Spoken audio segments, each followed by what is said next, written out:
الحمد لله رب العالمين والصلاة والسلام على سيد المرسلين وعلى آله وأصحابه أجمعين. أما بعد، فأعوذ بالله من الشيطان الرجيم. بسم الله الرحمن الرحيم.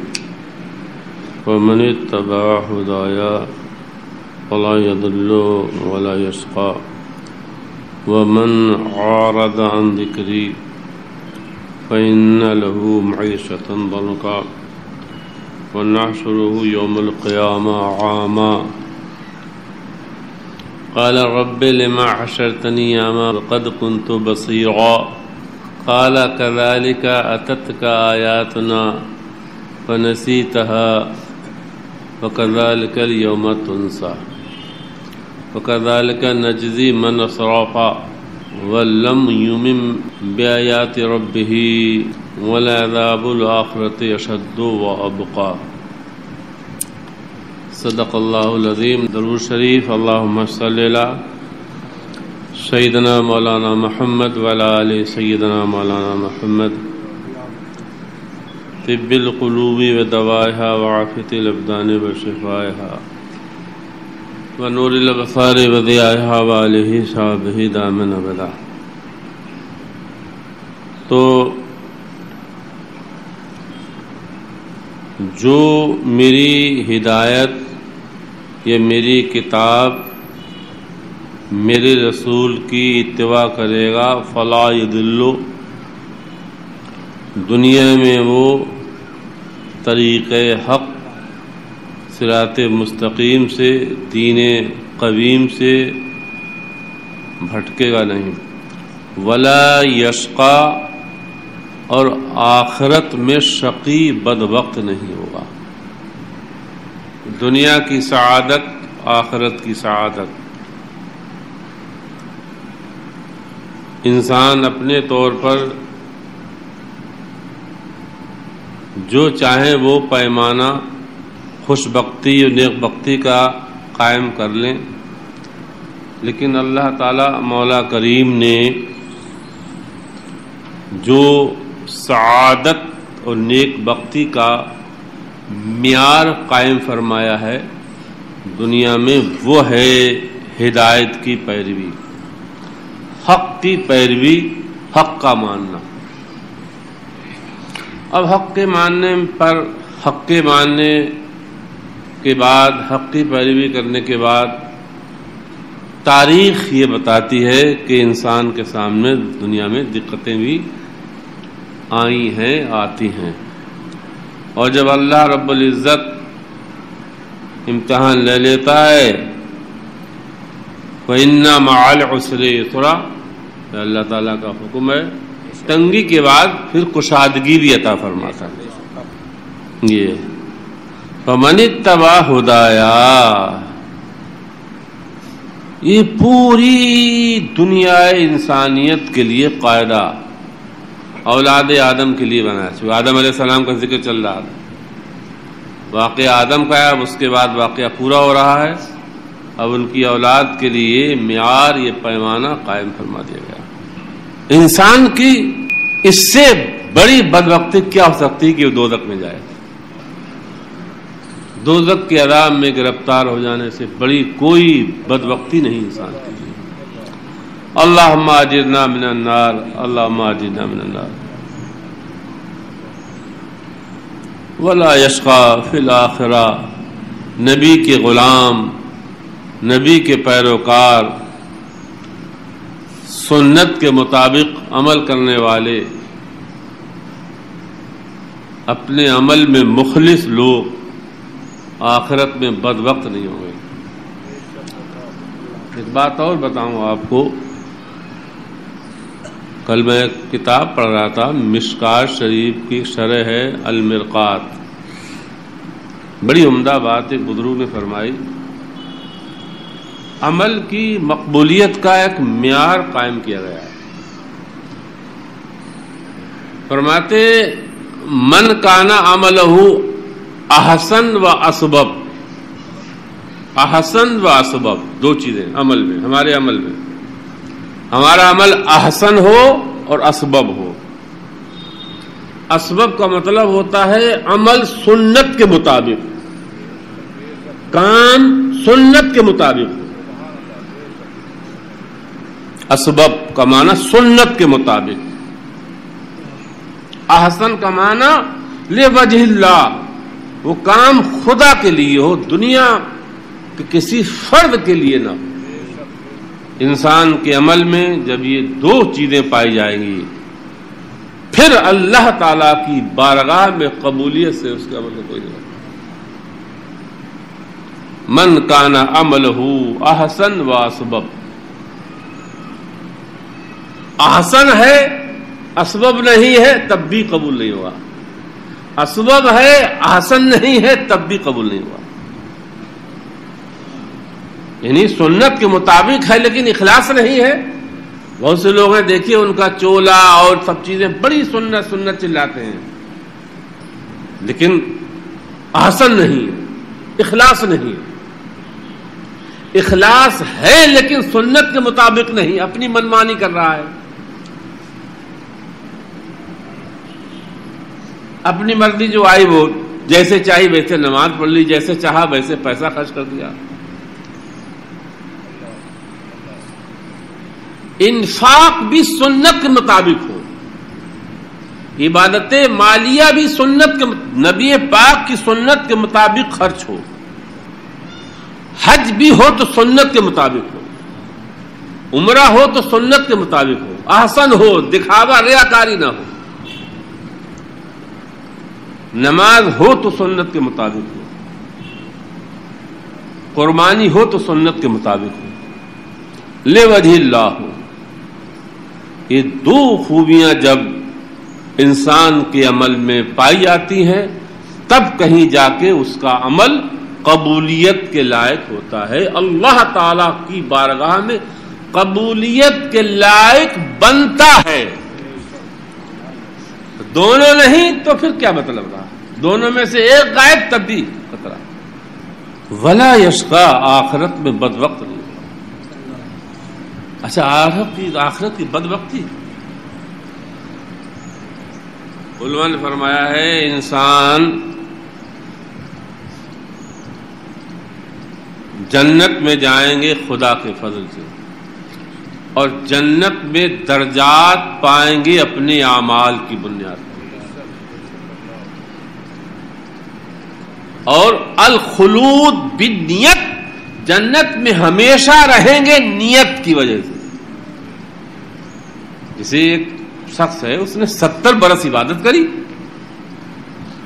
تو بظاہر ہی لگ رہا کہ جنت کتنے برس ملنا چاہیے؟ بس 70 برس۔ بھائی عمل 70 برس کا ہے تو جنت۔ اور ایک مشرک نے، ایک منکر نے کفر کیا 80 برس تو دوزخ میں اسے کتنے برس رہنا چاہیے؟ 80 برس۔ لیکن نہیں، خالدین فیہا، ایمان والوں کے بارے میں آیا خالدین فیہا، خالدین فیہا ابدا، خالدین فیہا ابدا، جنتی جنت میں ہمیشہ رہیں گے، منکر مشرک دوزخ میں ہمیشہ رہیں گے۔ بات کیا ہے؟ یہی نیت۔ مومن جیا 70 برس ہے لیکن اس کی نیت یہ ہوتی ہے کہ 70,000 برس جئیں گے تو ایمان کے ساتھ جئیں گے۔ ایک سوال ذہن میں ہر ایک جو ذہن دوڑاتا آنا چاہیے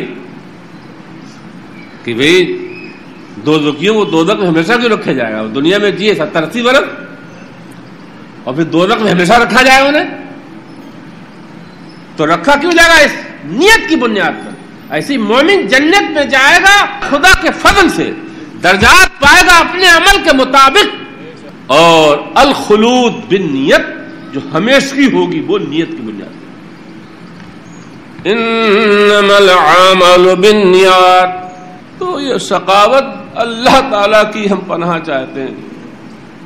اللہم انا نعوذ بک من درک الشقائی، اللہم انا نعوذ بک من جہد البلائی، اللہم انا نعوذ بک من درک الشقائی، اللہم انا نعوذ بک من سوء القضائی، اللہم انا نعوذ بک من شماتۃ الاعداء، یہ دعا اکثر پڑھا کرو. حضور غوث اعظم شیخ عبد القادر جیلانی بڑے پیر صاحب اکثر یہ دعا پڑھا کرتے، جبکہ وہاں کیا معاملہ تھا؟ وہ خدا کی حفاظت میں تھے. ومن اعرض عن ذکری، اور جس نے اعراض کیا، جو بھاگا میری کتاب سے، میری تعلیم سے، میرے قرآن سے، میرے رسول سے، میری ہدایت سے، جو چاہے ترجمہ کر لیں، جو بھاگا. چونکہ یہ پوری دنیا کے، تو یہ آدم علیہ السلام کے لیے تو جتنے بھی آسمانی کتابیں ہیں سب کو یہ مراد لے سکتے ہیں. اس امت کے لیے قرآن. فَإِنَّ لَهُ مَعِيشَةً ضَنْكَا، معیشتاً دم کا، بن کا، بن کا باف ہے، بن کا، معیشتاً بن کا. علامہ جلال الدین سیوطی جو اپنے وقت کے امام ہیں اور اپنی صدی کے مجدد ہیں، ان کی بہت سی حدیث و تفسیر پہ کتابیں ہیں. کتاب ان کی تفسیر قرآن کی ہے در منصور. بڑی علماء ہر زمانے میں بڑے معتمد علماء نے اپنے مطالعے میں اس کتاب کو رکھا ہے. اس آیت کی 3-4 حدیثوں سے وہ تفسیر کرتے ہیں. تفسیر اس آیت کی بالقرآن، قرآن بالحدیث. فرماتے ہیں عن ابن عباس قال اجار اللہ تابع القرآن من عید اللہ فی الدنیا و یشقى فی الآخرہ. عبداللہ ابن عباس اس آیت کی تفسیر فرماتے ہیں کہ مراد یہ ہے جو دنیا میں قرآن کا تابع ہوگا، قرآن کی تعلیمات کے مطابق زندگی گزارے گا، وہ اسے اللہ تعالیٰ دنیا میں گمراہی سے محفوظ رکھے گا اور آخرت میں بدبختی سے بچائے گا. ثم قرأ، پھر عبداللہ ابن مسعود نے اپنے اس قول کی تائید میں یہ آیت پڑھی فَمَنِ اتَّبَعَ هُدَايَ فَلَا يَضِلُّ وَلَا يَشْقَى. دوسری حدیث اسی آیت کی تفسیر میں، اس کی تخریج عبد الرزاق نے کی اور سعید ابن منصور نے کی اور مسدد نے اپنی مسند میں کی اور عبد ابن حمید اور ابن جریر اور ابن منذر نے، ابن ابو حاتم نے بھی اس کی تخریج کی ہے ابو سعید خدری سے. یہ حدیث مرفوع ہے، سرکار دو عالم کا ارشاد ہے کہ معیشتاً جو آیت ہے معیشتاً ضنکا، من اعرض عن ذکری فإن له معیشتاً ضنکا. اس سے لفظی معنی اس کا ہے تنگ روزی، تنگ زندگی، دقت کی زندگی، پریشانی کا جینا. لیکن اس سے مراد کیا ہے؟ بڑے بڑے منکر یا بڑے بڑے قرآن سے بھاگنے والے لوگ بڑی عیش کی زندگی گزار رہے ہیں. تو کیا مان اللہ قرآن غلط ہے؟ لا لا لا، سنیے ذرا. تو اتنے ائمہ، امام بہقی نے بھی اپنی کتاب عذاب القبر میں بیان کیا ہے ابو سعید خدری سے. معیشتاً تنکا سے مراد کیا ہے؟ اے عذاب القبر، جو دنیا میں قرآنی زندگی نہیں گزارے گا اسے قبر میں تنگ زندگی کا سامنا کرنا پڑے گا. وقال عبد الرزاق یضیق علیہ قبرہ حتی تختلف اضلاعہ. تنگ زندگی سے مراد یہاں پر کیا ہے؟ فرماتے ہیں اس کی قبر کو اس پہ اتنا تنگ کیا جائے گا، اتنا تنگ کیا جائے گا کہ وہ اس طور پر پچکے گا کہ اس کی دائیں پسلیاں بائیں جانب اور بائیں پسلیاں دائیں جانب چرچرا جائیں گی. وفی لفظ ابن ابی حاتم ان ضمت القبر، بعیدن سنسکار مراد یہ فرماتے ہیں کہ قبر چپٹ جائے گی. اللہ اکبر. اب ایک اور تفسیر ابن ابو دنیا نے اسے ذکر کیا ہے. حکیم جہاں موت کا بیان ہے وہاں حکیم ترمذی نے، ابو یعلا نے، ابن جریر نے ابو ہریرہ سے، وہ نبی پاک سے. اللہ پاک کے حبیب فرماتے ہیں المومن فی قبرہ فی غودۃ خضراء، المومن فی قبرہ فی غودۃ خضراء. مومن اپنی قبر میں سرسبز باغ میں، روضہ مانے باغ، باغیچہ، مومن اپنی قبر میں ہرے بھرے باغیچے میں ہوگا. وَيُرْهَبُ لَهُ قَبْرُهُ 70 ذِرَاعًا، اور اس کی قبر کو کشادہ کیا جائے گا 70 بائی 70 گز. یا 70 محدود نہیں مراد، بہت کشادہ کر دی جائے گی، کثرت مراد ہے. وَيَدِيهُ حَتَّى يَكُونَ كَالْقَمَرِ لَيْلَةِ الْبَدْرِ، اور اتنی منور ہوگی اس کی قبر جیسے 14ویں کا چاند چمک رہا ہے اس کی قبر. پھر فرمایا اللہ پاک کے حبیب هَلْ تَدْرُونَ فِيمَا أُنزِلَتْ، پھر سرکار نے فرمایا جانتے ہو فَإِنَّ لَهُ مَعِيشَةً ضَنْكَ، یہ آیت کس کے بارے میں اتری ہے؟ فِيمَا أُنزِلَتْ فَإِنَّ لَهُ مَعِيشَةً ضَنْكَ قَالُوا وَاللَّهُ وَرَسُولُهُ أَعْلَمُ. صحابہ نے عرض کی حضور ہم کیا جانے، اللہ پاک جانے یا اس کے رسول.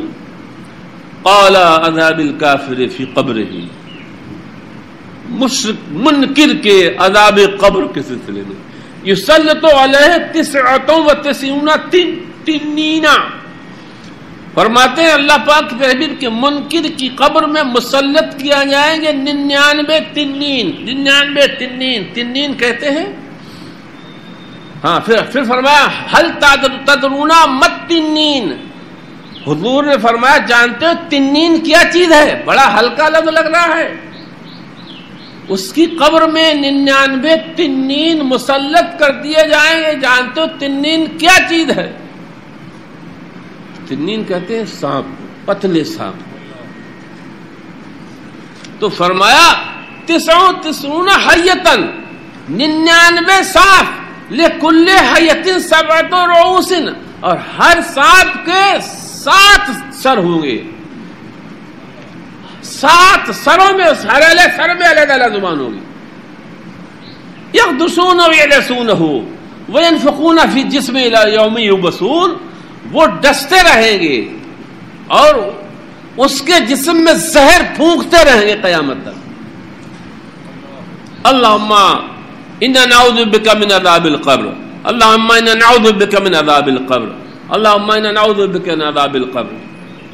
پھر ایک اور آیت حدیث اسی آیت کی تفسیر میں، اس کی بھی تخریر ابن ابو حاتم، طبرانی، بہقی عذاب قبر میں عبداللہ بن مسعود جو اجلے صحابہ سے ہیں، قال اذا حدثتكم بحديث انبأتكم بتصدیق ذلك من کتاب اللہ.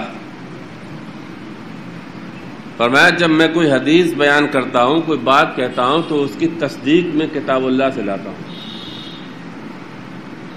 طریقہ بھی یہی ہے، کوئی آدمی جب اپنی طرف سے کوئی بات کہے تو اس کی تائید کتاب اللہ سے دلیل پیش کرے. ان المؤمن اذا وضع فی قبرہ، فرماتے جب مومن کو اس کی قبر میں رکھا جاتا ہے، اجلس فیہ، تو اسے بٹھایا جاتا ہے. فیقال له من ربک، تو اس سے کہا جاتا ہے بول تیرا رب، تیرا مالک کون ہے. وما دینک، اور تیرا دین کیا. ومن نبیک، اور تیرا نبی کون تھا. فیثبت اللہ، تو اللہ تعالیٰ مومن کو قبر میں ثابت قدم رکھتا ہے. فیقول ربی اللہ، تو پہلے کا جواب دیتا ہے میرا رب، میرا مربی اللہ. دوسرے کا جواب دین الاسلام. تیسرے کا جواب نبی محمد صلی اللہ علیہ وسلم. یہ جواب دیتا ہے فیوسو لہو فی قبرہ، تو اس کی قبر کو اس کے لیے کشادہ کر دیا تھا. ویروح لہو فیہ، اس میں عمدہ عمدہ بھینی بھینی جنت کی ہوائیں آتی ہیں. ثم قرأ عبداللہ، پھر عبداللہ بن مسعود نے اپنے اس قول کی تائید میں یہ آیت پڑھی. اس کی تفسیر ہو چکی ہے 13ویں پارے میں غالباً. یثبت اللہ الذین آمنوا بالقول الثابت فی الحیات الدنیا وفی الآخرہ.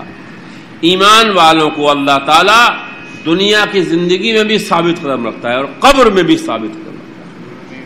وَإِذَا مَاتَ الْكَافِرُ أُجْلِسَ فِي قَبْرِهِ، اور جب مشرک منکر مر جاتا ہے تو اسے اس کی قبر میں اٹھایا جاتا ہے. فَيُقَالُ لَهُ مَن رَبُّكَ وَمَا دِينُكَ وَمَن نَبِيُّكَ فَيَقُولُ اللَّهُ أَدْرِي. فرماتے فَيَضِيقُ عَلَيْهِ قَبْرُهُ، تو اس کی قبر کو اس پر تنگ کیا جاتا ہے. وَيُعَذَّبُ فِيهِ، اور اسے اس میں عذاب دیا جاتا ہے. اس کی تائید کہاں ہے؟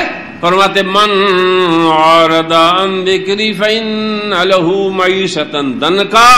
اس آیت سے ثابت ہے کہ جو قرآن سے بھاگے گا، قرآن کی تعلیم سے اعراض کرے گا، اس کے لیے قبر میں تنگ زندگی ہے.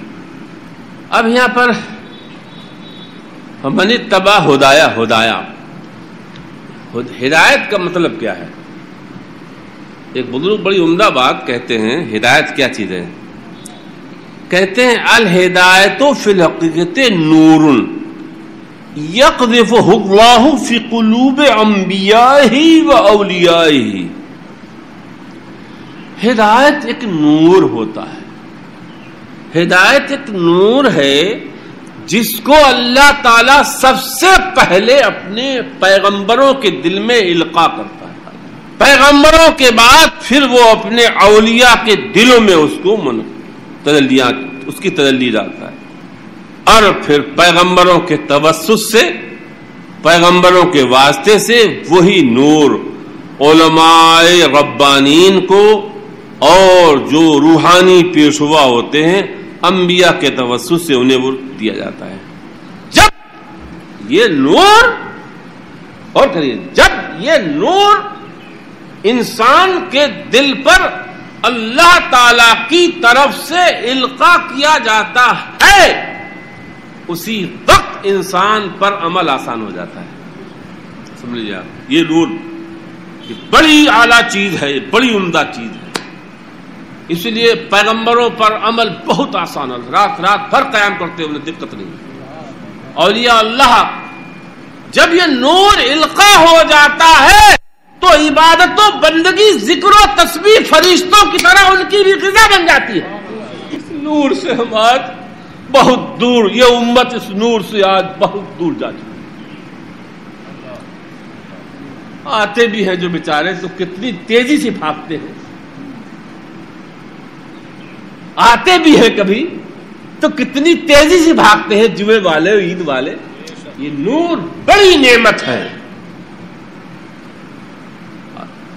اب یہاں پر میں ایک اور بات آ رہی ہے، ہم لوگ جس قدر موت سے گھبراتے ہیں، انبیاء اولیاء اللہ اس سے کئی گنا زیادہ موت سے محبت کرتے ہیں فطری طور پر. اس کی وجہ یہی ہے، اولیاء اللہ نے، صالحین نے، بلکہ اللہ تعالیٰ نے بھی اس موت کو نعمت کے طور پر ذکر کیا ہے ایک جگہ قرآن میں. جہاں اللہ تعالیٰ نعمتیں گنا رہا ہے وہیں پر نعمتوں میں کس کو شمار کرایا ہے؟ موت کو.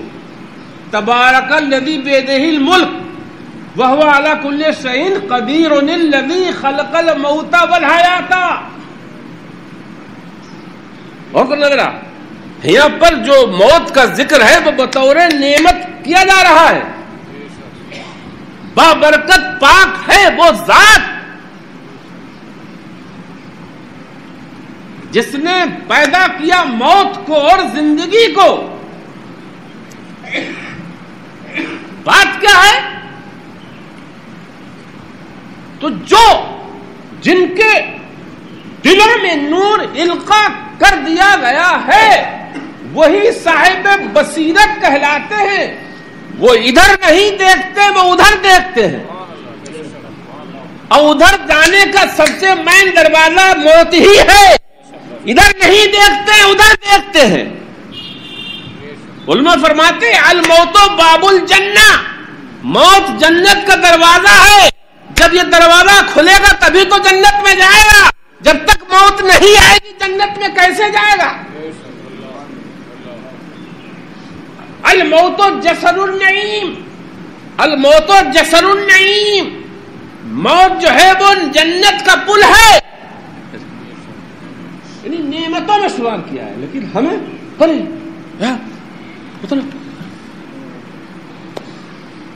بات کیا ہے؟ ہم اسی نور کی بات کر رہے ہیں. بات اصل میں یہ ہے ہم نفسیاتی زندگی گزار رہے ہیں، اور نفس جو ہے وہ اتنا گندا، اتنا غلیظ ہے، وہ ادھر جانا ہی نہیں چاہتا ہے. اس کی راحت، اس کا چین یہاں پر ہی ہے. اولیاء اللہ، انبیاء اکرام روحانی زندگی گزارتے ہیں. روح ادھر جانا چاہتی، ادھر نہیں رہنا چاہتی ہے. اسی لیے اللہ تعالیٰ کے پیارے حبیب کے صحابہ، ان کے اہل بیت کو زندگی سے زیادہ موت عزیز تھی.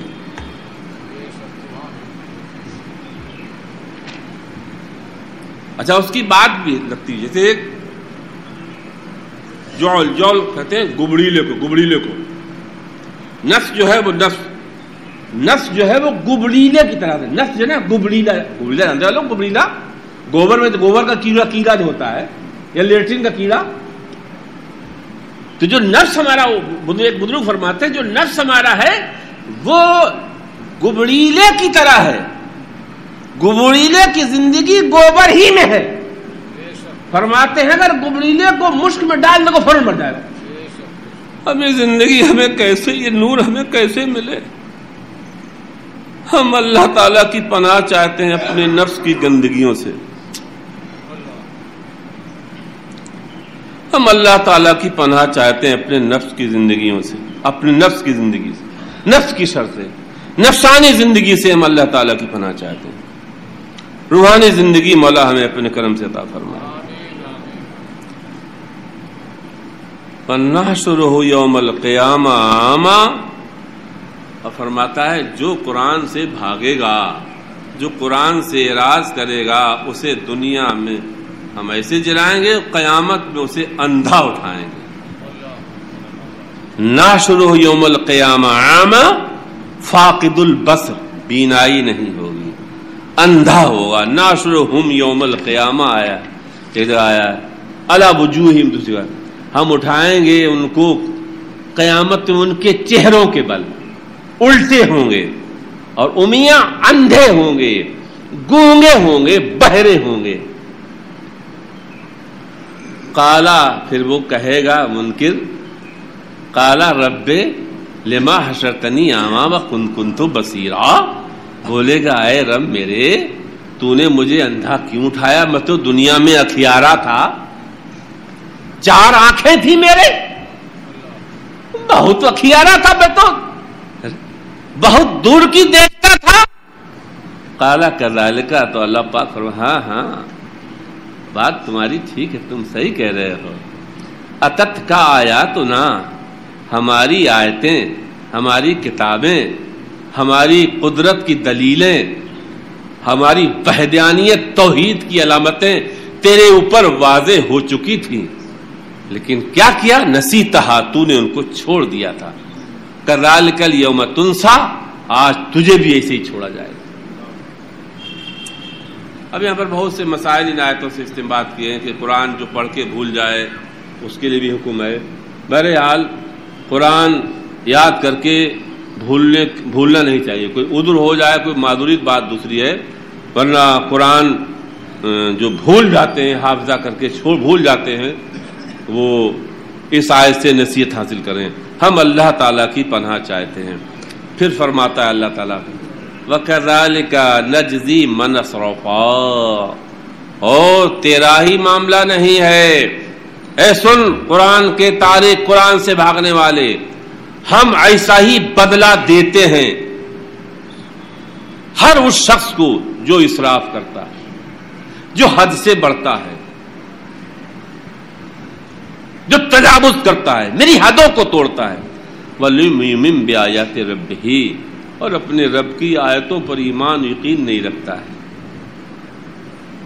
اور نبی کے پیغمبر کے معجزوں پر ایمان نہیں لاتا ہے. وَلَعَذَابُ الْآخِرَةِ أَشَدُّ وَأَبْقَىٰ، اور دنیا کی زندگی جیسی بھی ہو وہ تو بات کی بات ہے. اگلا معاملہ کیا ہے؟ فرماتا ہے آخرت کا عذاب بہت سخت ہے. دنیا میں جو تنگ روزی یا قبر میں جو تنگ زندگی ہے وہ تو ہے، لیکن آخرت کا عذاب اشد ہے اور ابقا ہے. آخرت کا عذاب اشد ہے، ابقا ہے، ادوم ہے، دائمی ہے، منقطع نہیں ہے، انقطاع نہیں ہے. ہم اللہ تعالیٰ کی پناہ چاہتے ہیں، اللہ تعالیٰ ہمیں کتابی زندگی عطا فرمائے، اپنے نبی کی سنت کی زندگی کی پیروی عطا فرمائے، اپنے نبی کی سنت کی پیروی عطا فرمائے۔ حدیث میں آیا ہے اللہ پاک نے ایک دن جبرائیل سے فرمایا ہے جبرائیل جنت جاؤ، فارسلوا الی الجنہ، اللہ تعالیٰ نے جبریل کو جنت بھیجا، قال انظر الیہا، جبریل جنت کو دیکھو، وَإِلَى مَا عَدَّدتُ لِأَهْلِهَا فِيهَا، اور جو جنتیوں کے لیے ہم نے وہاں نعمتیں، آرام، نعیم، عیش، عشرت، نہریں، آرام کی چیزیں تیار کی، وہ سب دیکھو جا کے۔ جبریل گئے، جنت کا نظارہ کیا، جنت کی نہریں، جنت کی حوریں، جنت کے محل، جنت کے باغات، سب چیزیں دیکھی، فرجع لوٹے، وقال بعزتک، وقال بعزتک، بولے اے رب تیری عزت کی قسم، لا يسمع بها احد الا دخلها،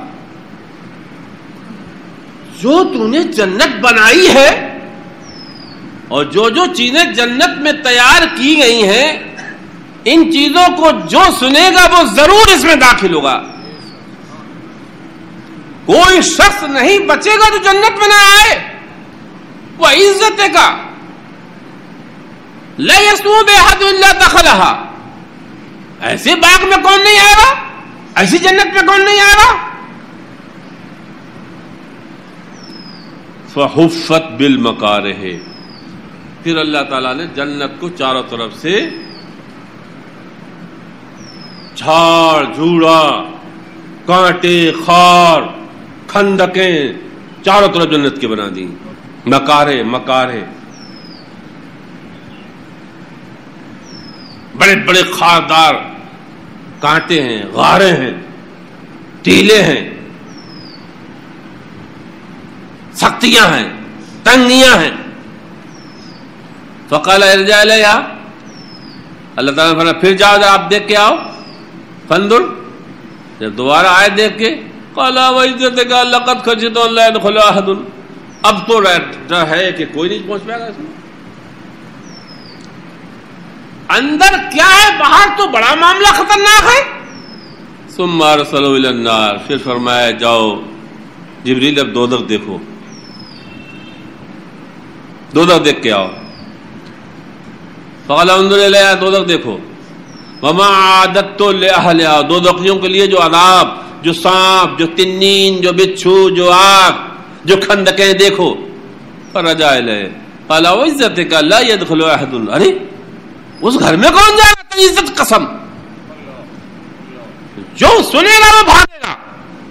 فحفت بالشہوات، پھر اللہ تعالیٰ نے دوزخ کے آس پاس شہوات کو، شہوات کے باغ لگا دیے، خواہشات کے باغ لگا دیے، خواہشات کے لان بنا دیے گئے۔ فقال عد الیہا، پھر لوٹو دیکھو، قسم تیری عزت کی، اب تو ڈر ہے کہ کوئی ایسا نہیں جو اس میں نہ جائے، سب ظاہر دیکھیں گے، اندر کسے خبر ہے۔ مطلب کیا ہے اس حدیث کا؟ مطلب یہ ہے دنیا کی یہ خواہشات، دنیا کی یہ لذات انسان کو کدھر کھینچ کے لے جا رہی ہیں؟ دوزخ کی طرف۔ جنت کو جو گھیرا گیا ہے تنگیوں سے، سختیوں سے، یہ عبادات، یہ فرائض، یہ نماز کی تنگی جو نفس سے گراں گزرتی ہے، یہ صبح کا اٹھنا، یہ رات کی 17 رکعت، یہ گرمی کی سمجھے آپ نمازیں، یہ گرمی کے روزے، یہ کیا ہیں؟ یہ بظاہر مکارے ہیں جن سے جنت کو گھیر دیا گیا ہے، جو ان وادیوں کو پار کرے گا وہی جنت کے عیش پائے گا،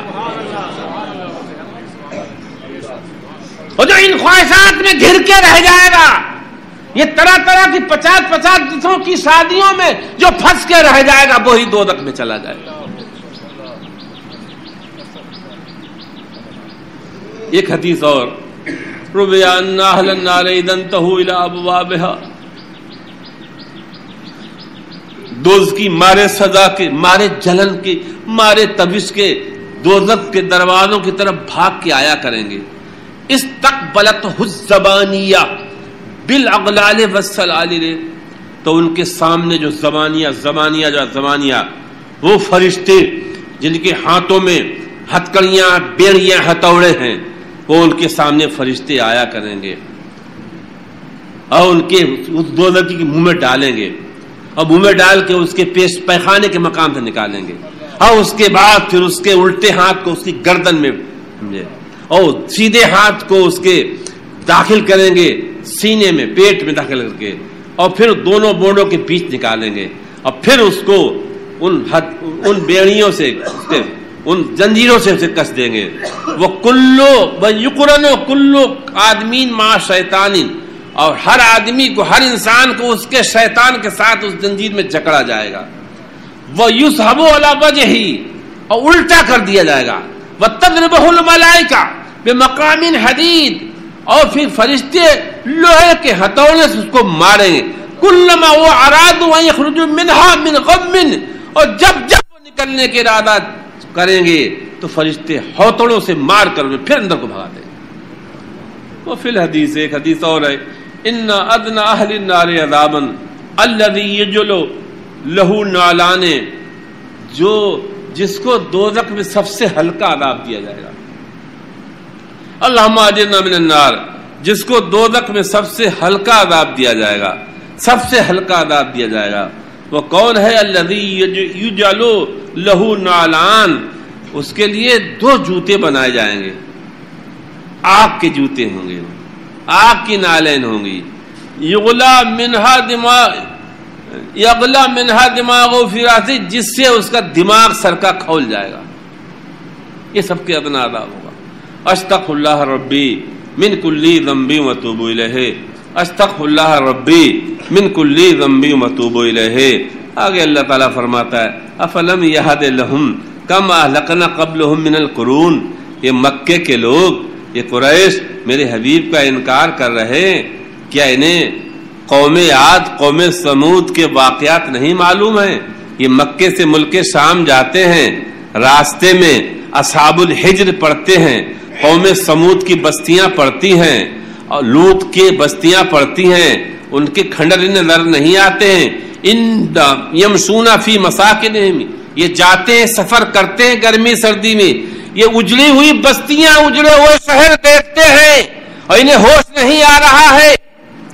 ان فی ذلک لآیات لأولی النہی، بے شک ان نشان، ان اجڑی ہوئی بستیوں میں، ان برباد بستیوں میں نشانیاں ہیں، ہدایات ہیں، لیکن کس کے لیے؟ اولی النہی، جن کی کھوپڑیوں میں عقل ہے، جن کی کھوپڑیوں میں عقل ہے، جن کے سینوں میں بصیرت ہے، ان کے لیے. لیکن یہ ابو جہل، ابو جہلی، ابو لہبی، یہ عقل کے بھی اندھے ہیں، دل کے بھی اندھے ہیں. وَلَوْلَا كَلِمَةٌ سَبَقَتْ مِنْ رَبِّكَ لَكَانَ لِزَامًا، اور یہ مشرکین مکے کے قریش، یہ پیارے حبیب تم سے عذاب طلب کر رہے ہیں، کہاں ہے عذاب؟ تمہارا آ نہیں رہا ہے. سنو پیارے حبیب، لولا کلمۃ سبقت من ربک، اگر تمہارے رب کا فیصلہ نہ ہوتا عذاب کا، خدا نے عذاب مقرر کر دیا، اس کا وقت متعین کر دیا ہے، اگر وہ فیصلہ خدا کا نہ ہوتا تو ابھی ان پر عذاب آ جاتا، ابھی ان پر عذاب آ جاتا، ابھی ان پر عذاب آ جاتا. اجل مسمى، اللہ تعالیٰ کی پناہ ہم چاہتے ہیں. اللہ تعالیٰ کے پیارے حبیب فرماتے ہیں فرمان رب کا ہے، حدیث قدسی ہے، کلمات قدسیہ سے یہ حدیث، اللہ تعالیٰ کو کوئی نقصان نہیں پہنچا سکتا ہے.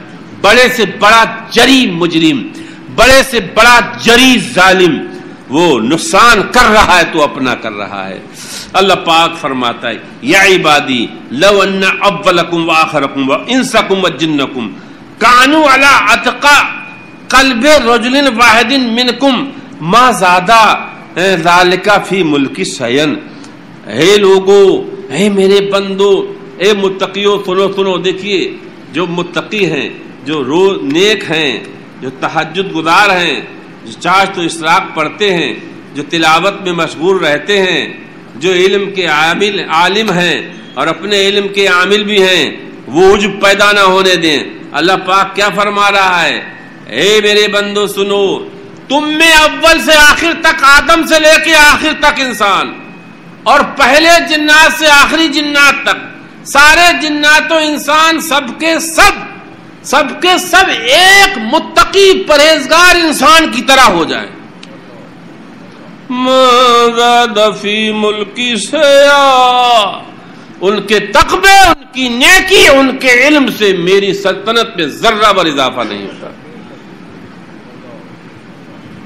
اللہ غنی حمید، اللہ غنی ہے، حمید ہے۔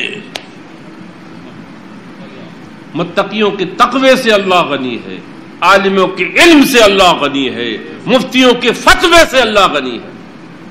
یا عبادی لو ان اولکم واخرکم انسکم وجنکم، اور اے میرے بندو، تم میں سے اول سے آخر تک، جناتوں سے انسانوں تک، سب کے سب بدکار ہو جائیں، بدترین بدکار ظالم ہو جائیں، تو سن لو ان کے گناہ سے، ان کے شرک سے، ان کی بدعت سے، ان کے کفر سے ذرہ بھر میری سلطنت ہلتی نہیں ہے، ہلتی نہیں ہے۔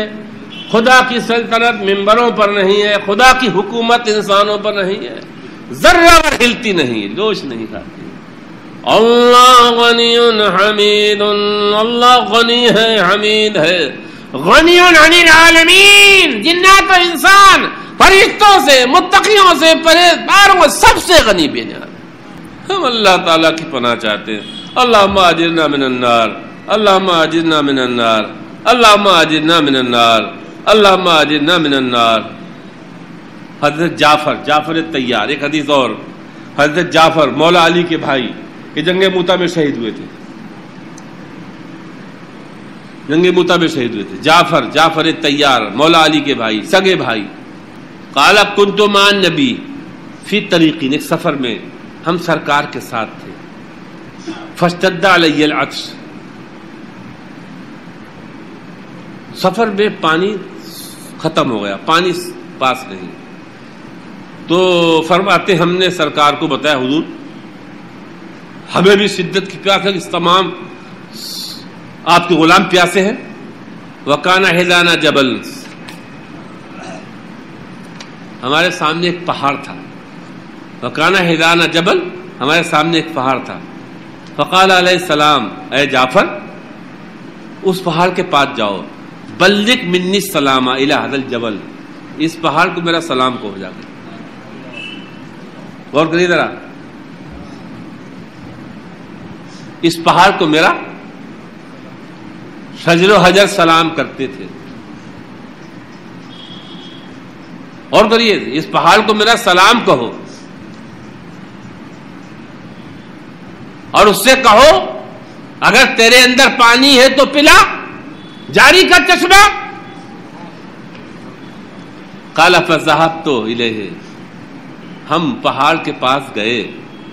وقلت السلام علیک ایھا الجبل، ہم نے کہا ہے پہاڑ تجھے سلام، اور کریے، ارے قبر پہ جا کے ہم اس کو سلام کرتے ہیں جو انسان تھا، پہاڑ تو پہاڑ پتھر ہے۔ میں نے کہا اے پہاڑ تجھے سلام۔ فقال بنطق فصیح لبیک یا رسول اللہ، میں نے کہا اے پہاڑ تجھے رسول اللہ کا سلام، میں نے کہا پہاڑ تجھے رسول اللہ کا سلام۔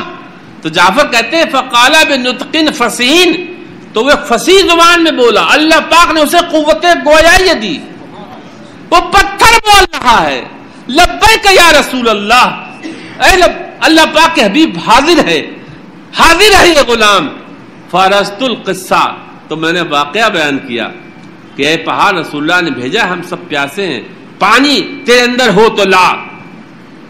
فقال بلغ سلام الی رسول اللہ، میرا بھی سلام رسول اللہ کو دینا، میرا بھی پیغام رسول اللہ کو دینا۔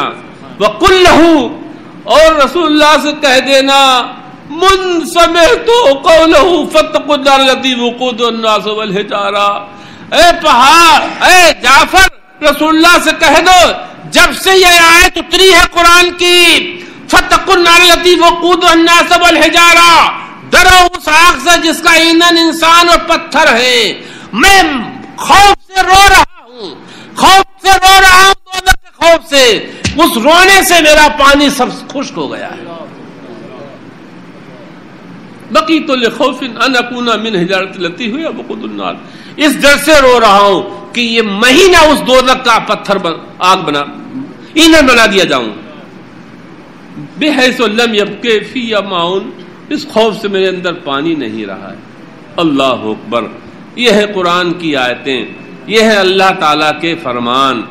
اب پہاڑ پتھر یہ سن کر کے ان زواجر کو، ان قوارع کو، یہ اللہ تعالیٰ نے جو قرآن میں ڈرایا ہے انسانوں کو، جن نصیحتوں سے، جن وعیدوں سے، جن عذابوں سے، انسان پتھر سے زیادہ سخت ہو گئے ہیں.